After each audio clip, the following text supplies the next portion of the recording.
শীতকালে বাজারে বিভিন্ন রঙের রঙিন সবজি দেখতে পাওয়া যায়, আর তার মধ্যে অন্যতম হলো ক্যাপসিকাম। নমস্কার বন্ধুরা, সম্পাস রান্না বানাতে আপনাদের সবাইকে স্বাগতম।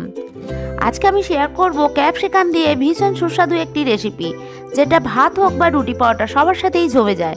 আর এই রঙিন সবজিটি নিজস্ব স্বাদ ও পুষ্টিগুণে ভরপুর, তাই ক্যাপসিকামে অ্যান্টিঅক্সিডেন্ট থাকাতে আমাদের শরীরকে সুস্থ রাখতেও সাহায্য করে।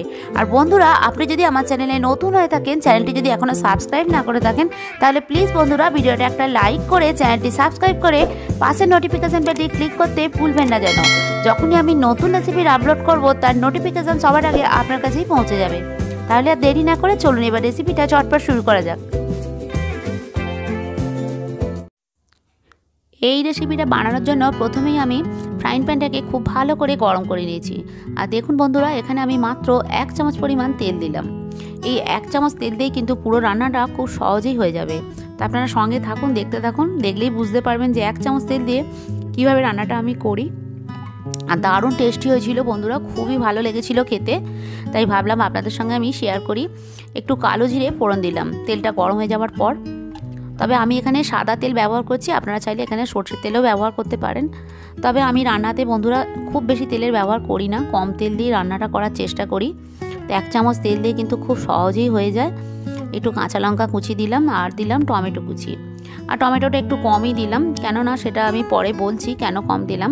তো প্লিজ আমার সঙ্গে থাকুন, দেখতে থাকুন। এখানে আমি আলু নিয়েছি, আলুগুলো দেখুন এভাবে আড়াআড়িভাবে কেটেছি। তবে আলুগুলো হালকা ভাপানো, সেদ্ধ নয় কাঁচাও নয়, হালকা ভাপিয়ে নিয়েছি। বাকিটা আমি পরে সেদ্ধ করে নেবো। তো এখন একটু তেলের সাথে নাড়াচাড়া করে নিচ্ছি, কাঁচা ভাবটা যাতে চলে যায়। আর টমেটোটাও একটু বেশ নরম হয়ে যাবে। খুবই সহজ রেসিপি, খুব বেশি বাটাবাটি মশলা লাগে না, একটু গুঁড়ো মশলা দিয়ে কিন্তু রান্নাটা খুব সহজেই হয়ে যায়। আর খেতেও কিন্তু দুর্দান্ত হয়েছিল বন্ধুরা।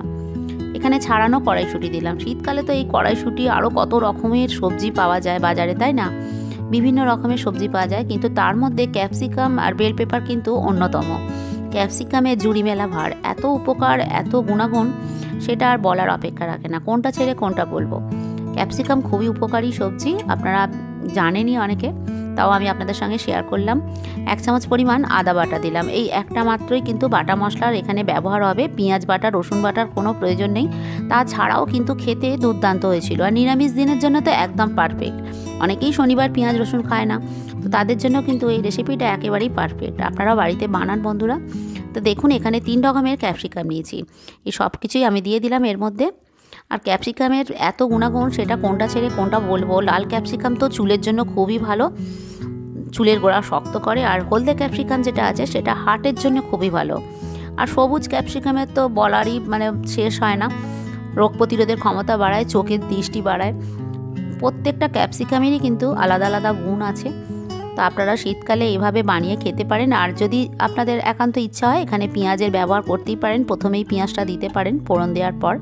তবে আমি নিরামিষভাবে করছি, সেটাই আপনাদের সাথে আমি শেয়ার করছি।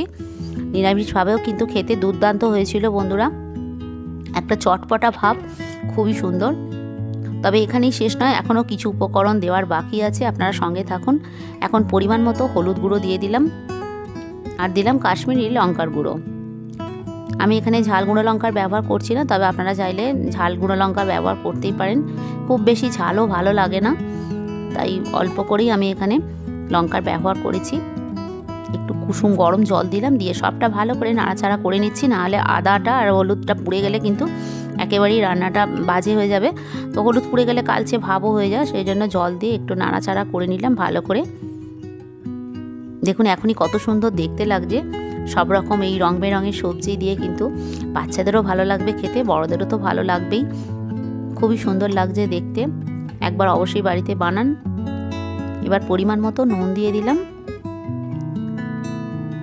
আর আপনি যদি আমার চ্যানেলে নতুন হয়ে থাকেন, প্লিজ বন্ধুরা চ্যানেলটি সাবস্ক্রাইব করে পাশের নোটিফিকেশান বেলটি ক্লিক করে রাখবেন। যখন আমি নতুন রেসিপির আপলোড করব, তার নোটিফিকেশান আপনার কাছে সবার আগে যেন পৌঁছে যায়, সেই জন্য পাশের বেল আইকনটি অন করে রাখবেন। এবার সবটা ভালো করে নুনের সাথে ভালো করে মিলিয়ে নিয়েছি। দেখতে যেমন সুন্দর লাগছে, খেতেও কিন্তু বেশ ভালো হয়েছিল। আবারও আমি কুসুম গরম জল দিয়ে দিলাম, কারণ এটা পুরোটাই সেদ্ধ করতে হবে। কড়াইশুঁটিটা একেবারেই সেদ্ধ নয়, আলুটাও সেদ্ধ হতে বাকি আছে, তাই একটু পরিমাণ মতো জল দিয়ে দিলাম। তবে এটা ঝোল পাতলা একদমই ভালো লাগবে না, একটু মাখো মাখো গা মাখা মাখাই হবে। একটু ঢেকে রাখলাম। এবার 5 থেকে 7 মিনিট পর্যন্ত একটু ঢেকে এটাকে ফুটিয়ে নেব।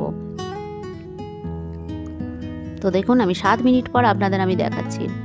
কড়াইশুঁটিগুলো মোটামুটি সেদ্ধ হয়ে গেছে। আর ক্যাপসিকাম বেশি সেদ্ধ হয়ে গেলে ভালো লাগবে না খেতে, কাঁচাও থাকবে না, অথচ একটু দেখা যাবে, তাহলে কিন্তু বেশি ভালো লাগে। তবে আরও এখানে কিছু উপকরণ দেওয়ার এখনও বাকি আছে, আপনারা সঙ্গে থাকুন। এবার গ্যাসটাকে আমি একেবারেই কম করে দিলাম। এবার এখানে ধনে গুঁড়ো দিলাম। এই ধনেটা কিন্তু রোস্ট করা ধনে গুঁড়ো, এটা কিন্তু দিতেই হবে, না হলে কিন্তু রেসিপির টেস্টটাও ঠিক আসবে না। শুকনো খোলায় ভেজে গুঁড়ো করা, শুধুমাত্র ধনে, এর সাথে আর কোনো কিছুই নেই। 1 চামচ পরিমাণ দিয়ে এটাকে নাড়াচাড়া করে দিলাম। এবার এখানে একটু সামান্য পরিমাণ চিনি দিলাম। চিনিটা দিলে কিন্তু স্বাদটা তবেই ভালো হবে। আর একটু নাড়াচাড়া করে দিলাম। এবার এখানে আমি কেন বলেছিলাম টমেটো কুচি কম দিয়েছি, দেখুন এখানে আমচুর পাউডার নিয়েছি, সেই জন্য টমেটোটা কম দিয়েছিলাম। আর এই আমচুর পাউডারটা শেষে কিন্তু দিতেই হবে, তবেই কিন্তু স্বাদটা একটা চটপটা হবে, খেতে ভালো লাগবে। তবে খুব বেশি নয়, এখানে 1 চামচ পরিমাণে দিলাম, ছোট চামচের 1 চামচ। যেরকম আপনাদের পরিমাণ থাকবে সেরকম হিসেবেই দেবেন।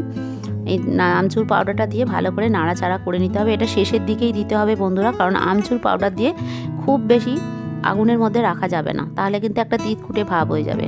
একদম শেষের দিকে দিয়েই নাড়াচাড়া করে নামিয়ে নিতে হবে। তবে নামানোর আগে আমি একটু ধনেপাতা কুচি দিয়ে দিলাম। দারুণ টেস্ট হয়, দেখুন দেখতেও কিন্তু খুবই সুন্দর হয়েছে। এবার আমি এটা নামিয়ে গরম গরম সার্ভ করব। রেসিপিটা কেমন লাগলো বন্ধুরা আপনারা কমেন্টের মাধ্যমে জানাবেন। আর রেসিপিটা যদি ভালো লেগে থাকে তাহলে ভিডিওটা একটা লাইক করে চ্যানেলটি সাবস্ক্রাইব করার জন্য অনুরোধ রইল। আজ এই পর্যন্তই, দেখা হচ্ছে আরেকটি নতুন রেসিপি নিয়ে। আপনারা ভালো থাকুন, সুস্থ থাকুন আর দেখতে থাকুন সম্পাস রান্নাবান্না। নমস্কার।